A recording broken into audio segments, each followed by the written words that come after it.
सुप्रभातम। ब्राह्मो समाज के अग्रणी मेरे नाना श्री ऋषि राजनारायण बोस जी को भारतीय राष्ट्रवाद का पितामह कहकर संबोधित किया जाता था। सन 1869 में मेरे पिताश्री से उन्होंने कहा, डॉक्टर कृष्ण घनघोष, अबरदीन विश्वविद्यालय में उच्च वैद्यकीय शिक्षा प्राप्त करने हेतु जाने वाले आप पहले भारतीय हो। एक श्वशुर के लिए यह बड़े गर्व की बात है। आशा करता हूँ पाश्चात्य संस्कृति के प्रभाव में भी आप भारतीय विचारधारा का अखंड स्मरण रखें। लेकिन हुआ विपरीत। गोरे सब भले, भारतीय सब गए बीते, यही मेरे पिताश्री की धारणा दृढ़ हो गई। भारत में आकर एक निष्णात, दयालु सिविल सर्जन रूप से वे नामांकित हो गए, लेकिन अंतर्बाह्य नखशिकांत वे अंग्रेज बन गए। यहाँ तक कि उनकी संतानें भारतीय संस्कारों से अछूते रहे, इस हेतु को मन में रखकर घर पर नौकर भी उन्होंने अंग्रेज ही रखे। श्रावण मास की जन्माष्टमी के पुण्य पर्व पर 15 अगस्त 1872 को मेरा जन्म हुआ। मेरे संस्कार संपन्न सुमाता स्वर्णलता देवी ने मेरा नाम अरविंद रखा। मुझे स्नेहपूर्वक वह औरों करके बुलाया करती थी। मैं हमेशा ही उसके इर्द गिर्द रहता। बांग्ला विद्यालय में पढ़ना मेरे पिता के कल्पना से परे था।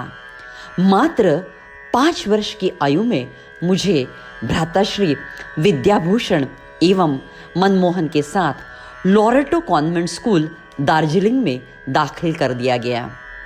एक आयरिश जोगिन द्वारा यह स्कूल का संचालन किया जाता था। केवल अंग्रेज अधिकारियों के बच्चे ही यहाँ पढ़ा करते थे। दार्जिलिंग के भव्य दिव्य हिमाच्छादित शिखरों का अभूतपूर्व दर्शन मेरे मानस पटल पर विशेष रूप से अंकित हो गया। आगे चलकर यही काव्य रूप में साकार हुआ। एक दिन स्वप्न दृष्टांत हुआ। तमस मुझ पर हावी होकर संपूर्ण विश्व को आलिंगन दे रहा है। मेरे पिताश्री को शायद लोरेटो स्कूल का अभारतीयत्व अपूर्ण लगा, इसलिए उन्होंने हम 3 भाइयों को शिक्षा लेने हेतु रेवरेंड ड्रेवेट के पास मैनचेस्टर भेज दिया। एक धर्मोपदेशक की छत्र छाया में अपने बच्चे खास अंग्रेजी वृत्ति अपनाएंगे, यह उनका दृढ़ विश्वास था। मेरे पिताश्री ने रेवरेंड जी को एक शर्त बताई, किसी भी हालत में मेरे बच्चे किसी भी भारतीय व्यक्ति के संपर्क में ना आए। बच्चों को भारतीयत्व का स्पर्श तक ना हो, यही उनका मानस था। मेरे ज्येष्ठ भ्राताओं को मैनचेस्टर ग्रामर स्कूल में भेज दिया गया। मुझे रेवरेंड साहब और उनके धर्मपत्नी ने घर पर ही पढ़ाया। शेली, कीट्स, शेक्सपियर पढ़ना प्रारंभ किया। फलस्वरूप फॉक्सेस वीकली में काव्य योगदान देने लगा। आगे चलकर सेंट पॉल स्कूल में दाखिल हुआ। मेरे अध्ययनशील वृत्ति असामान्य प्रज्ञा से प्रभावित होकर प्रधान अध्यापक मिस्टर वॉकर ने मुझे दूसरी कक्षा में प्रवेश देकर ग्रीक एवं लैटिन स्वयं पढ़ाना प्रारंभ किया। साहित्य का वर्ड्सवर्थ पुरस्कार और इतिहास का बेडफोर्ड पुरस्कार मुझे प्रदान किया गया। मुझ पर जब रेवरेंड साहब ने धर्म थोपने का प्रयास किया तो मैंने पिताश्री को पत्र से यह प्रसंग अवगत कराया। फलस्वरूप पिताश्री ने लिखित पत्र में रेवरेंड सर से कहा, मेरे बच्चों पर आप किसी प्रकार से धर्म थोपने की चेष्टा ना करें, उन्हें निर्णय लेने दीजिए। नाराज होकर रेवरेंड सर ऑस्ट्रेलिया चले गए। कुछ ही दिनों के पश्चात उनके वृद्ध माता ने हमें घर से बाहर निकाल दिया। प्रारंभ में पिताश्री धन भेजते थे, लेकिन कुछ कारणवश हमारा आर्थिक आधार टूट गया। इंग्लैंड की कड़ी सर्दी में ओवरकोट सिगड़ी तक हमारे पास नहीं थी। भोजन का भी प्रबंध ना था। सुबह केवल एक प्याली चाय के साथ पाव रोटी के 2 टुकड़े और रात में बस केवल 1 पेनी की मांड, यही हमारा आहार 2.5 सालों तक चलता रहा। साहित्य के गहरे अध्ययन के बाद मुझे एक ही प्रश्न बार बार सताता था। इतना छोटा ब्रिटेन भारत पर कैसे शासन कर सकता है? इस प्रश्न के उत्तर हेतु भारतीय छात्रों द्वारा कैम्ब्रिज में स्थापित लोटस एंड डैगर संस्था का मैं सदस्य बन गया।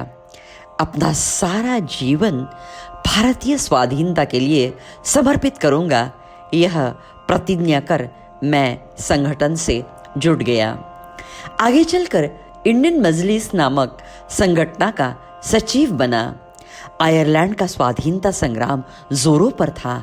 इसी प्रकार का विप्लव भारत में भी हो, सर्वस्व का होम करने के लिए प्रस्तुत रहे, इस प्रकार के विचार भाषणों में मैं व्यक्त करने लगा।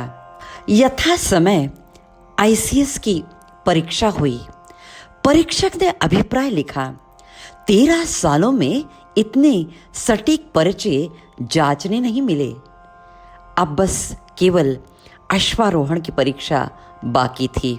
उसे तो किसी भी हालत में टालना ही था, क्योंकि यह परीक्षा पूर्ण करने पर सेवा नकारना असंभव था। परीक्षा के समय पर मैदान में मैं अनुपस्थित रहा। आगे चलकर भविष्य में क्या, यह प्रश्न मुझे सताने लगा। उन दिनों प्रजावत्सल सयाजीराव गायकवाड़ महाराज लंदन आए हुए थे। उन्होंने मुझे बड़ौदा संस्थान के रेवेन्यू खाते में नौकरी देने का प्रस्ताव रखा। 14 साल के विदेश वास्तव के पश्चात भारत लौटा। अपोलो बंदरगाह पर पांव रखते ही एक विलक्षण शांति का अनुभव हुआ। मेरे शरीर के आजू बाजू शांति का अवतरण हो रहा है, ऐसे मुझे अनुभूति हुई और कई महीनों तक इस अनुभव का स्थायित्व बना रहा।